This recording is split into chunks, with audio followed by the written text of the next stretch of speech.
To blur multiple faces in CapCut on PC, start by dragging your video clip onto the timeline. Duplicate the clip by copying and pasting it, then drag the copy onto the track above the original. Go to the Effects tab and search for Blur.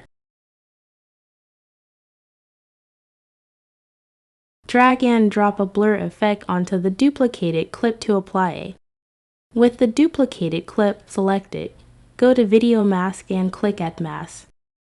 Choose the circle mask from options. Adjust the size and position of the circle mask to cover the first face and add some feathering to soften edges.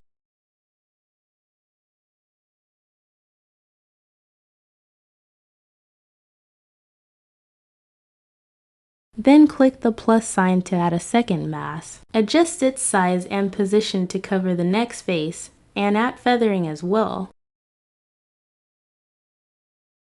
Continue this process for each additional face you need to blur. Each face gets its own mask with feathering applied.